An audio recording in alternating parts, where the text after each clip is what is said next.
মানুষ যেমন দামি, যেমন মূল্যবান, মানুষ যদি অমানুষ হয় তাহলে এটা শুয়ারের চাইতে নিকৃষ্ট হয়ে যায়। কথাটা কার? আমার কথা। আল্লাহ বলেন উলাইকা কাল আনআম, উলাইকা কাল আনআমি বাল হুম আদাল। আল্লাহ বলেন যে মানুষ আসলে মনুষ্যত্বের গুণে গুণী না, সে পশুর মতন, বরঞ্চ পশুর চাইতে বেশি খারাপ, নিকৃষ্ট। তার মানে নাজাসুল আইন, শুয়োরটাও এইরকম নিকৃষ্ট মানুষের চাইতে। শুয়োর কুকুর ভালো, অথচ শুকর কি? শুকর হলো নাজাসুল আইন, এটা পায়খানার মতো নাপাক। শুকরের সাথে যা ছোঁয়া লাগে ওইটা নাপাক হয়ে যায়, নাজাসুল আইন। কিন্তু শুয়োরের নাপাকিটা ছড়ানোর জায়গা কম হয়, তাই না? যেটার সাথে ছোঁয়া লাগে খালি এটা নাপাক হয়। কিন্তু মানুষ এত নিকৃষ্ট নাপাক হয়ে যায় অমানুষ হইলে, যে এই মানুষের ছোঁয়া কোথাও লাগলে তার নাপাকিতে কখনো কখনো সারা দুনিয়া নাপাক হয়ে যায়। যেমন ফিরআউন, নমরুদ সারা দুনিয়া নাপাক করে আনেছে। নাস্তিক, একজন নাস্তিক সারা দেশ নাপাক করে ফেলে। আবার মানুষ যদি ভালো মানুষ হয় তাহলে একটা দেশের উন্নয়নের জন্য একজন ভালো মানুষও যথেষ্ট হয়ে যায়। একটা জাতিকে আদর্শ পথ দেখানোর জন্য একজন শেখুল হাদিস আল্লামা আজিজুল হক যথেষ্ট, একজন ফজলুল করিম যথেষ্ট, একজন মুফতি ফজলুল হক আমিনী যথেষ্ট, একজন ভালো মানুষ শেখুল ইসলাম আহমদ শফি যথেষ্ট হয়ে যায়। একটা ভালো মানুষ গোটা জাতির রাহবার হয়ে যায়। আর যদি মানুষটা হয় হাসিনার মতো, একটার যন্ত্রণায় গোটা দেশে অশান্তির দাবানল দাও দাও করে জ্বলতে হবে। একটার জ্বালায় গোটা দেশ অশান্ত হয়ে যায়।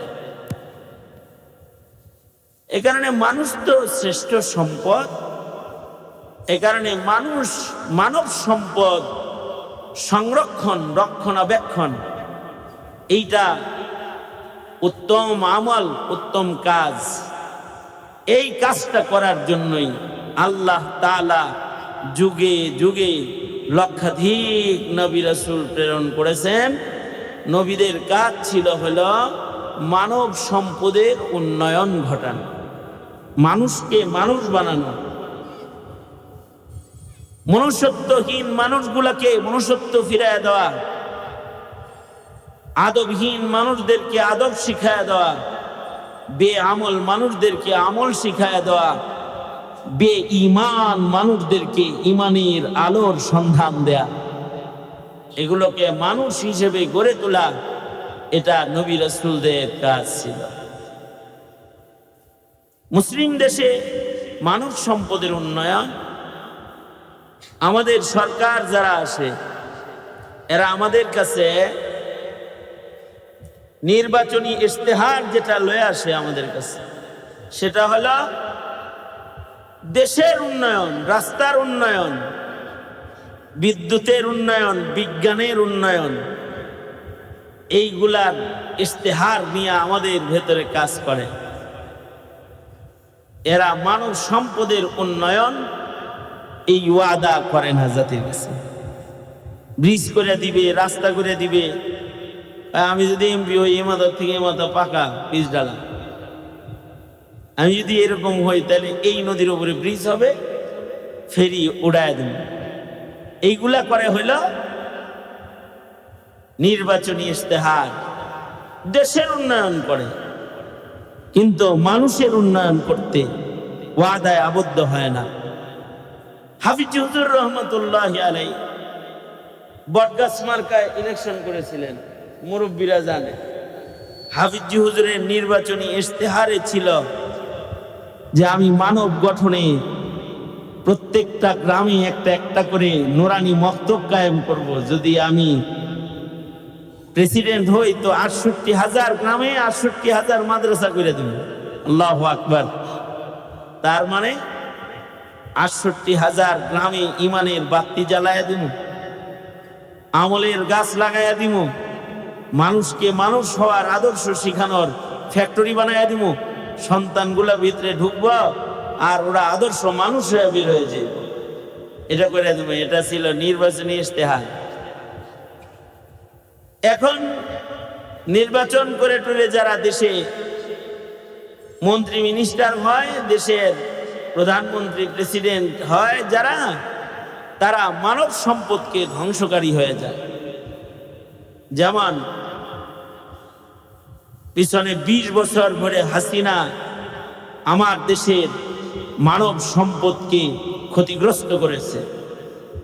তাদের শিক্ষা ক্ষতিগ্রস্ত, তাদের ধর্ম শিক্ষা দাফন করে ফেলেছে, তাদেরকে ইমানের শিক্ষায় বাধা প্রদান করেছে। যেমন আজকে যদি আওয়ামী লীগ ক্ষমতায় থাকতো আর খালিদ সাইফুল্লাহ আইয়ুবীকে এখানে বসাইবেন, থানার ওসির জুতা টানতে হইতো আপনাগর, তারপরেও হাত পায়ে টিপা তারপরে আনতে পারতেন কিনা সন্দেহ। তার মানে হলো শেখ হাসিনার আমলে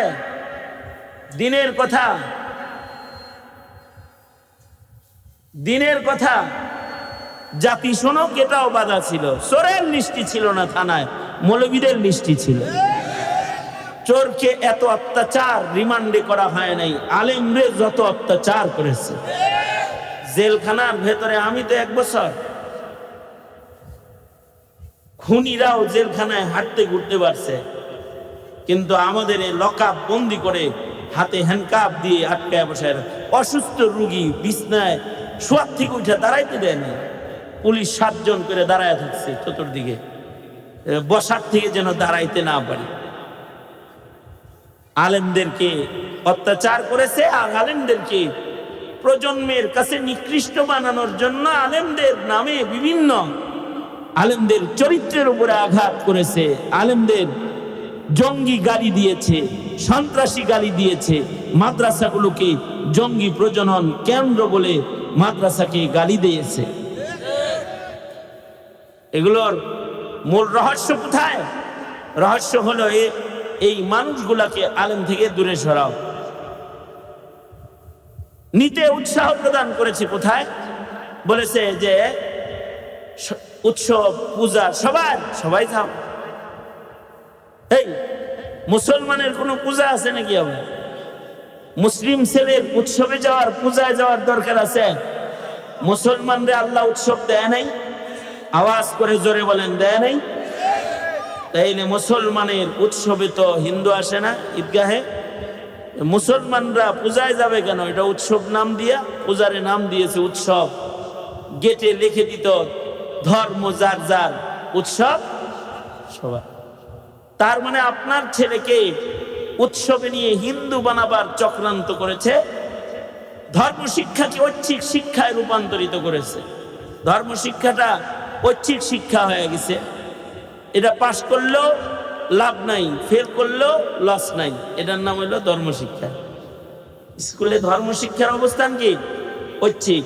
এটা ফেল করলেও ফেল না, আর পাশ করলেও লাভ না। এমন জায়গায় যখন কোনো শিক্ষাকে পৌঁছে দেওয়া হয়, ওই শিক্ষা কি পড়ার আগ্রহ প্রদান করা হয় নাকি ছাইরা দেওয়ার জন্য রাস্তা খুলে দেওয়া? ছেড়ে দেওয়ার রাস্তা খুলে দিল। কি হলো? আমার সন্তানরা গোমাতা শিখল, ডারউইনের ভ্রান্ত মতবাদ আমাদের ছেলে মেয়েরে পড়াইল, আর তাদেরকে ধর্ম শিক্ষার থেকে ধাক্কা দিয়ে দূরে সরাই দিল। বিনিময়ে কি ঘটল? 20 বছরে বিনিময়ে কথা কইছ না ভিতরে। বিনিময়ে কি ঘটল? বিনিময়ে ঘটল হলো এই আওয়ামী লীগের আমলেই শাহবাগীরা নাস্তিকদের বাজার বসাইল। শাহবাগী নাস্তিকদের বাজার, যাদের ইমান আল্লাহর উপরে বিশ্বাস নাই, ইসলামের উপরে বিশ্বাস নাই, এদের বাজার বসলো।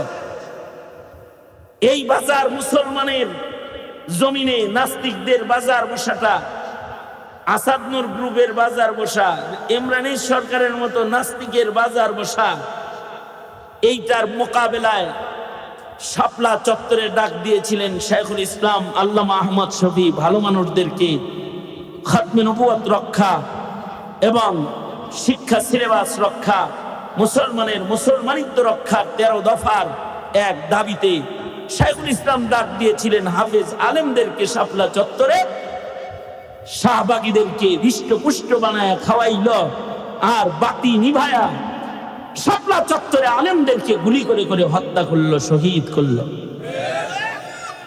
বিনিময়ে কি ঘটলো? ঘটলো হলো আলেমদেরকে মারা শিখাইল, আর অত্যাচারীদের বিজয়, নাস্তিক মুরতাদদের বিজয়ের রাস্তা খুলে দিল। আমার দেশের ছাত্র জনতা এটা যখন আন্দাজ করল, বুঝতে পারল, সকলে মিলে ছাত্ররা হানা দিল, ধাওয়া করলো। শেষ পর্যন্ত হুজুরদেরকে রাজাকার বলতে বলতে এদেশের সব ছাত্রদেরকেও রাজাকার বলে গালি দিল। শেষ বেলায় এই জালেমকে জাতি তাড়াইয়া দিল, জাতি কিছুটা শান্ত হলো। কিন্তু এখনো যারা সরকারে বসে গেল, তারা কি আপনার সন্তানকে ধর্ম শিখাচ্ছে? আলেম ওলামারা বহুবার দাবি করেছে যে স্কুলে ধর্মীয় শিক্ষক নিয়োগ দেয়া হোক, এই দাবি পূরণ করা হয় নাই। কিন্তু ছাত্রদের রক্তের উপরে ক্ষমতার চেয়ারে বসে ডক্টর ইউনূস সাহেব সে প্রজ্ঞাপন জারি করেছে যে প্রতিটি প্রাইমারি স্কুলে গানের শিক্ষক নিয়োগ দেওয়ার প্রজ্ঞাপন এটা জারি করেছে। নাউজুবিল্লাহ, আরো আস্তে করে বলেন নাউজুবিল্লাহ। এই প্রতিটি স্কুলে স্কুলে যদি গানের শিক্ষক নিয়োগ দেওয়া হয়, তাহলে ঘটনাটা কি ঘটতে পারে? তার মানে হলো শিক্ষক নিয়োগ দেওয়া, ধর্ম শিক্ষক নাই, গানের শিক্ষক ঢুকাইতেছে। তার মানে হলো আপনার প্রতিটি স্কুলে মুসলমানের সন্তানগুলাকে, মুসলমানদের মানব সম্পদ গুলাকে ধ্বংস করার জন্য তাদেরকে গান বাদ্যের ক্লাসিক্যাল আয়োজনে, ক্লাসের আয়োজনে, এটা টিচারের মাধ্যমে টিচিং পজিশনে নিয়ে তারপরে এটাকে এই সমাজে ইস্টাবলিশ করার পায় তারা যদি করে ফেলে, কি হবে জানেন? হবে হলো হাসিনা তো শুধু মন্দিরে যাইতে গেছিল আপনার ছেলেরে, কিন্তু ডক্টর ইউনূস যে কাম করতেছে এটা হলো আপনার ঘরটাকেই মন্দির বানাইবার চক্রান্ত এঁটে ফেলেছে। কারণ আপনার ছেলে মেয়ে আপনার কাছে এসে কি বলবে জানেন? বলবে, আগে বলতো আব্বু খাতা কিনে দাও, কলম কিনে দাও, পেন্সিল কিনে দাও, জ্যামিতি বক্স কিনে দাও, এগুলো কইতো না। এখন শিক্ষক নিয়োগ হইলে বাইতে এসে বলবে, আব্বু একতারা কিনে দাও, দুতারা কিনে দাও, ঢোল তবলা কিনে দাও, হারমোনি কিনে দাও, কমাস কমে একটা গিটার কিনে দাও। নাউজুবিল্লাহ যারা করে বলেন। আর যদি সন্তানের হাতে এগুলোই সামান হয়ে যায়, এগুলো যদি সন্তানের সামান হয়ে যায়, তখন মন্দিরে যায় গান শোনা লাগবে না, ঘরের ভিতরেই মন্দির, ঘরের ভিতরে মন্দির। বলুন তো, ঘর যদি মন্দির হয়ে যায়, মনুষ্যত্ব রক্ষা হবে তো? ইমানদারি রক্ষা হবে তো? মুসলমানিত্ব রক্ষা হবে তো? কখনো কি চিন্তা করি এগুলো, যে আমাদের সমাজ, আমাদের প্রজন্ম, আমার ঘর, আমার সন্তান, এটা কি সন্তান রেখে যাইতেছি, এটা চিন্তা করি কখনো?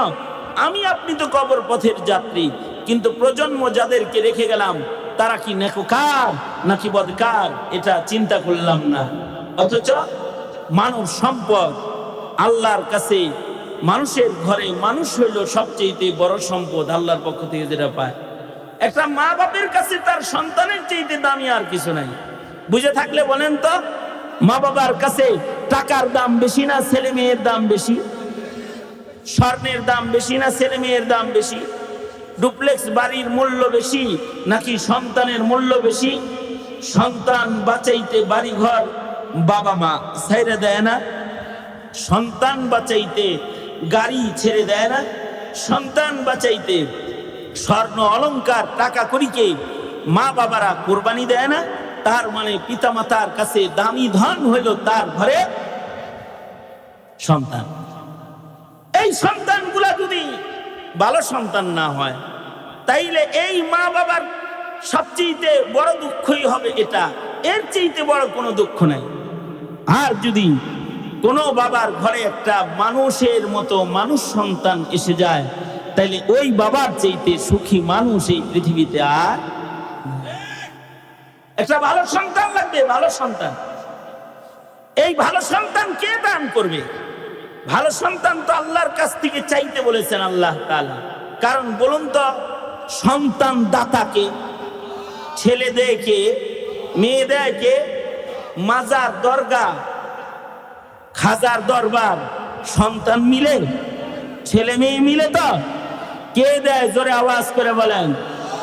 সন্তান দাতাকে আল্লাহ তাআলা সন্তান দেয়। যারা ছেলে দেওয়ার তাকে ছেলে দেয়, যারা মেয়ে দেওয়ার তাকে মেয়ে দেয়। কাউকে আবার শুধু ছেলে দেয়, কাউকে শুধু মেয়ে দেয়। নিজের ইচ্ছায় কেউ ছেলের বাপ হইতে পারে না। আচ্ছা, মেয়ে জন্ম নেওয়া এটা কি কোনো বউর দোষ, জামাইয়ের দোষ, নাকি নসিব? কথা কন না কেন? এইটা যদি কারোর বিশ্বাস থাকে, তাইলে তো মেয়ে হয় দেখা বউরে দেখতে পারে না, এরকম স্বামী পাওয়া যাবে না, তাই না?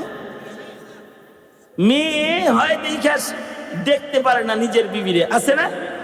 এই বিবির দোষ নাকি? ছেলে মেয়ে কি তোর বউ দিছে? ছেলে মেয়ে দিছে কে? জোরে বলেন। মেয়ে দিল কে? ছেলে দেয় কে? আমার এক সাথী প্রতি বছর হজে যাওয়ার সময় আমাকে এয়ারপোর্ট পর্যন্ত আসে, আইসা খালি কয়, এবার কাবা ধরে একটু কইত দোস্ত, আল্লাহ যেন আমরা ছেলে দেয়। খবর পাইছি গত বছরও মেয়ে হয়েছে 7 নাম্বার। এটা কি হ্যার বোর দোষ? এই বেটার দোষ? দিছে কে? আল্লাহ। আবার কারোর ঘরে মেয়ে হয় না, এই কামটা কে করে? আল্লাহ। আবার কেউ কেউ আছে দুনিয়ার সব হাকিম ডাক্তার বাচ্চা খেয়েও একটা বাচ্চা হয় না, কামটা কার? জোরে আওয়াজ করে বলেন, কামটা কার? আল্লাহ। এবার এই সন্তান সন্ততি, ছেলে মেয়ে, এইগুলা যদি ভালো হয়, তাইলে মা বাবা সবচেয়ে সুখী মানুষ হয়ে যায়। আর যদি এইগুলা খারাপ হয়, তাইলে এই মা বাবা সবচেয়ে দুঃখী হয়ে যায়। এ কারণে আল্লাহ বলে, এই আমার বান্দারা, তোরা আমার কাছে সন্তান, ভালো সন্তান চা, ভালো সন্তান চাইবে। কারণ সন্তান দাতা আমি, আমার কাছে ভালো সন্তান চাবি। কোন ভাষায় চাবি, কেমনে চাবি, তাও মহান আল্লাহ শিখায় দিতেছেন।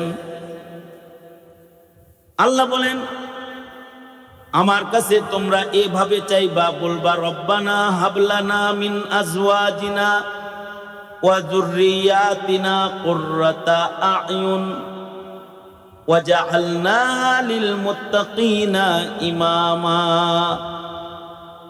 কোন ভাষায়, কোন শব্দে সন্তান আমরা চাবো, তাও আল্লাহ পাক আমাদের শিখায় দিলেন। আমার সাথে আল্লাহর শেখানোর শব্দমালাগুলো বলেন, কোরআনের আয়াত। আমার সাথে আপনারা বলুন, রব্বানা হাবলানা মিন আজওয়াজিনা ওয়া যুররিয়াতিনা কুররাতা আ'য়ুন। এত আসতে পারেন কে? শরম লাগে? জোরে পড়লে লাভ আছে, কারোর যদি ভুল থাকে এটা ঠিক হয়ে যাবে সবাই তালে তালে।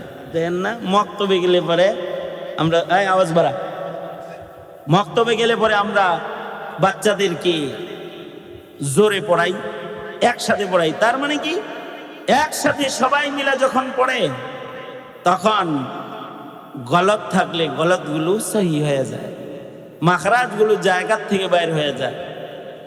সুতরাং আওয়াজ করে বলেন আমার সাথে, রব্বানা।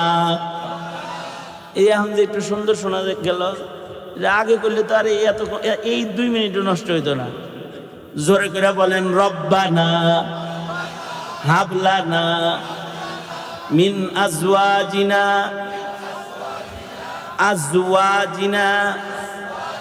ওয়া যুররিয়াতিনা। ওখানে হইল জাল, সব জ করে দিয়ে, বুঝেন নাই কথাটা? রব্বানা হাবলানা মিন আজওয়াজিনা ওয়া যুররিয়াতিনা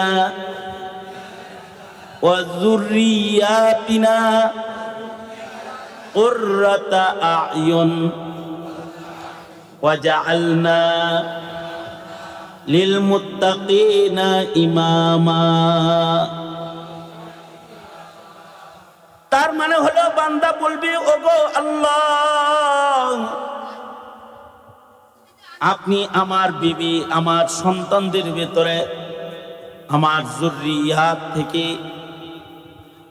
এমন নসল আমাকে দান করেন। ওগো আল্লাহ, বিবি থেকে এমন সন্তান আমি আপনার কাছে চাই, যে সন্তান হবে আমার চোখের শীতলতা, যে সন্তান দেখলে আমার চক্ষু শীতল হয়ে যাবে। তার মানে হলো সন্তান দুই প্রকার। এক প্রকারের সন্তান দেখলে চোখ শীতল হয়ে যায়, আর এক প্রকারের সন্তান বাবা মার চোখের পানি জড়ায়। সন্তান কয় প্রকার? সন্তান দেখলে বাবা মার চোখ শান্ত হয়ে যায়, দিল ঠান্ডা হয়ে যায়। আর এক প্রকারের সন্তান আছে যারা মা বাবার অশ্রু ঝরায়। এক প্রকারের সন্তান আছে যারা মুত্তাকিদের সর্দার, তাবলীগ জামাতের আমির সাহেব, অথবা মসজিদের ইমাম সাহেব, অথবা হক্কানি পীর মাশায়েখ হয়ে গেছে, অথবা এলাকায় দিনী কাজের সর্দারি করে। এক প্রকারের সন্তান আছে যারা মুত্তাকিদের সর্দার। আবার আর এক প্রকারের সন্তান আছে যারা গাঞ্জুটিগো সর্দার, চান্দাবাজগো সর্দার, সন্ত্রাসীদের লিডার, মদখোরের সর্দার হয়ে গেছে, ঘুষখোরদের সর্দার হয়ে গেছে, খুনিদের লিডার হয়ে গেছে। খুনিদের লিডার, খুন খারাপির লিডিং পজিশন তার। যেমন হাসিনা গণভবনে বয়ে বয়ে খালি করতো মার গুলি, খুনের লিডার। হাজার হাজার মানুষের রক্ত কি রাজপথে ঝরাইল, খুনিদের খুনি, সর্দার খুনি। এক প্রকারের সন্তান আছে যারা পাপ কার্য পরিচালনাকারী, ক্যাসিনো চালায়, অথবা সে জোয়ার আসর চালায়, অথবা মদের আসর ক্লাব চালায়। অন্যায় পাপাচারের লিডিং এ সে আছে। আল্লাহ কয়, এমন সন্তান আমার কাছে চাইস না যে বদকারদের সর্দার। এরা আমার সন্তান, তোমার জন্য দোয়া, তোমাদের জন্য দোয়া। পিতার পক্ষ থেকে আল্লাহর কাছে দোয়া হবে, ও আল্লাহ, যে এটা আমার সন্তান, এই সন্তানকে আপনি আমার চক্ষু শীতলকারী সন্তান বানায় দেন। ও আল্লাহ, আমার নসলের ভেতরে আপনি আমাকে নেককার মুত্তাকিদের সর্দার সন্তান দান করেন। যদি কারোর রক্তে একটা নেককার মুত্তাকির সর্দার সন্তান আইসা যায়, তাহলে তার দুনিয়ার জীবন হয় সুকুন ইতমিনানের। দুনিয়ার জীবনে সে সন্তানের খেদমত পায়, সন্তানের সেবা দিয়া তৃপ্ত হয়ে যায়। কবর জগতে শুয়ে শুয়ে সন্তানের দোয়া পায়। হাসরের মাঠে সন্তানের জন্য মা বাবা সম্মানিত হয়ে যায়। আর কিছু সন্তান আছে, এদের কারণে দুনিয়ার জমিনে মা বাপ গালি খায়। সন্তানের কুকর্মের কারণে পিতামাতা ইজ্জত হারায়, আর কবরে শুয়ে শুয়ে সন্তানের অপকর্মের ধাক্কা পায়। ময়দানে মাহশরে সন্তানের কারণে আদালতে কিবরিয়াতে আসামি হয়ে দাঁড়ায় যাবে। সন্তানের কারণে কিছু কিছু মা বাপকে দোজখে পড়তে হবে, আবার সন্তানের কারণে কিছু কিছু মা বাবাকে মহান আল্লাহর নূরের তাজ পরায়া দিবে। তাইলে সন্তান সন্ততি চায়া নিতে হইব ভালোটা, যেন দুনিয়াও আমি শান্তি পাই, কবরে শুয়ে যেন সন্তানদের দোয়া পাই, হাসরে যেন সন্তানের কারণে ইজ্জত পাই। এই রকম সন্তান কামনা করা আল্লাহ তাআলা একটা ইবাদত বানাইছেন। যদি এইভাবে সন্তান কেউ চায়, এমন সন্তান তার নসিবে জুটুক আর নাই জুটুক, দোয়া করার কারণে আল্লাহ তাআলা তাকে ইবাদুর রহমানের মর্যাদা দান করবেন, এবং জান্নাতের ভেতরে এই পিতামাতাকে আল্লাহ তাআলা দোয়ার কারণেই বাড়ি দিয়ে দিবেন। এই দোয়া করার কারণে জান্নাত পুরস্কার দিয়ে দিবেন। তাহলে দোয়াটা করার দরকার আছে না নাই? যাদের মুখস্থ আছে তারা তো করবেনই, যাদের মুখস্থ নাই তারা দোয়াটা মুখস্থ কইরা নিবেন, বেশি বেশি করে পড়বেন। কখনো যদি আরবিটা স্মরণ না আসে তাহলে বাংলায় বলবেন, আল্লাহ এমন সন্তান দে, এমন সন্তান দে রে আল্লাহ, এমন সন্তান দে কামাই খাওয়ার আশা নাই, মইরা গেলে দোয়া করবে যে। আল্লাহর রাসূল বলেন, মানুষ মরে গেলে তার সব ইনকামের দরজা বন্ধ হয়ে যায়, কিন্তু তিন পথে তার ইনকাম হইতে থাকে।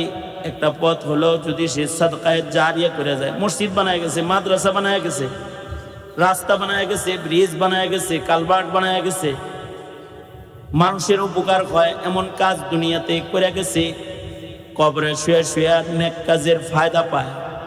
অথবা কাউকে ইলম শিখায় গেছে, যেমন এই যে ওয়াজ নসিহত করতেছে, আমার নসিহতের কারণে যদি কারোর পরিবর্তন হয়ে যায়, সে যদি আবার এই নসিহতটা আরেকজনকে পৌঁছায় দেয়, অথবা উস্তাদ ছাত্রকে শিখাইছে, ছাত্র আরেক ছাত্রকে শিখাইছে, এই যে ইলমের চর্চা জমিনে হয়, যে ইলম দিয়া মানুষ উপকৃত হয়, এই ইলমের দরজা যদি কেউ খুলে দিয়ে যায়, তাহলে মহান আল্লাহ কবরে শুয়ে শুয়ে ইলমের কারণে মানুষকে উপকৃত করে। যেমন আমার যে উস্তাদরা আমারে পড়াইছে কিন্তু কবরে শুয়ে রয়েছে, আমি জীবনে যত নেকির কাজ করতেছি এর একটা পার্সেন্ট আমার উস্তাদরা কবরে শুয়ে শুয়ে পাইতেছি।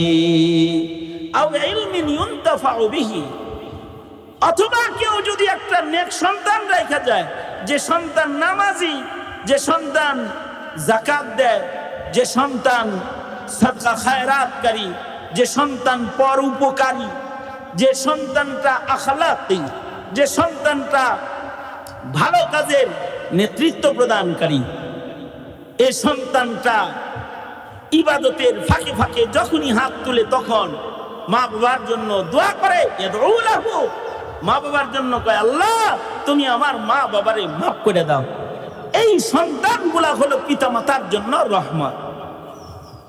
এই কারণে এই রকম সন্তান এটা আল্লাহর কাছে চাওয়া।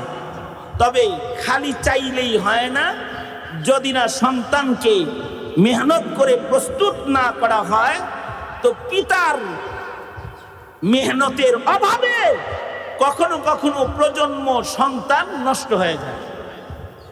মা বাবা গাফেল মা বাবার গাফলতের কারণে মা বাপ গাফলতি করেছে, তো সন্তানগুলা নষ্ট হয়ে যায়। এ কারণে হযরত থানভী রাহমাতুল্লাহ আলাইহি বলেছেন, বাপ মোট 3 প্রকার, এর ভেতরে 2 প্রকারের বাবা হলো নিকৃষ্ট, আর 1 প্রকারের বাবা হলো উৎকৃষ্ট। নিকৃষ্ট বাপ কারা কারা? নিকৃষ্ট বাবাদের 1 নাম্বার হলো যেই বাবারা সন্তানদেরকে জন্ম দিয়া খাওয়ায় দাওয়ায় বড় করে রাস্তায় ছেড়ে দেয়। এটা ভ্যান গাড়ি চালাইলো, রিক্সা চালাইলো, হোটেলে কাম করলো, না চুরি করলো, না গাঁজা খাইলো, না জেনা করলো, কিচ্ছু খবর নেওয়ার সময় এই মা বাবা পায় না। যেই মা বাবাগুলা সন্তান জন্ম দিয়ে রাস্তায় ছেড়ে দেয়, পিতামাতার হিসাবে দায়িত্ব পালনের সুযোগ তাদের হয় না, এমন ভাবনা, ধারণা এবং ফিকির, চিন্তা যে পিতামাতা লালন পালন করে না, এই মা বাপগুলা হলো জমিনের নিকৃষ্ট বাপদের একদল। এরা নিকৃষ্ট পিতা, যে এরা সন্তানদের ভালো মন্দের চিন্তা করে না।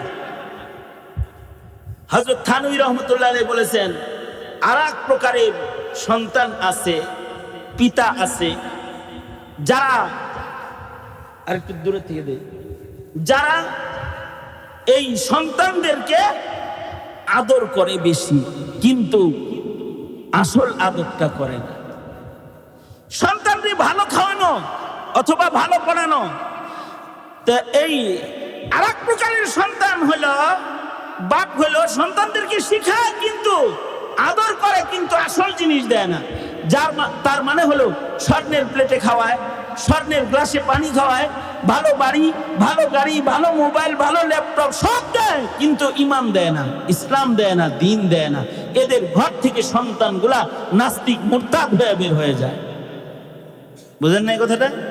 এরকম কিছু মা বাপ আছে, এরা এমন শিক্ষা দিছে যে সন্তানরা তো আল্লাহ খুদা তো চিনে না, চাচা, ভাই, বেরাদার, বন্ধু বান্ধব, এলাকার মানুষও চিনে না। ও শিক্ষিত হয়ে হনুমান হয়ে গেছে। আছে না এরকম কিছু? মানে ও মনে করে এগুলা মানুষ না, মানুষ না, মানুষ আমি একলা। ও কিন্তু হাফ প্যান্ট পরে ঘুরে, ও নিজেরে কি মনে করে? মানুষ মনে করে। আর গ্রামে যত বন্ধু বান্ধব আছে, চাচা, ফুফা, খালু, খালা, যারা এমনকি এক পর্যায়ে গিয়ে এরাই এদের বন্ধু বান্ধবকে বাবার পরিচয় জিজ্ঞেস করলে বাবাকে বাড়ির রাখাল হিসেবে পরিচয় করায়ও দেয়। এরকম নিকৃষ্ট হয়ে যায়। কেন? শিক্ষা তো দিছে, শিক্ষিত তো বানাইছে, ডক্টরের ডিগ্রি তার অর্জন হয়েছে, কিন্তু মা বাপকে বৃদ্ধাশ্রমে পাঠিয়ে দিয়ে তিনি কানাডায় মোজ করতেছে আর নিজের স্বাধীন জীবন যাপন করতেছে। আছে না নাই? জোরে বলেন।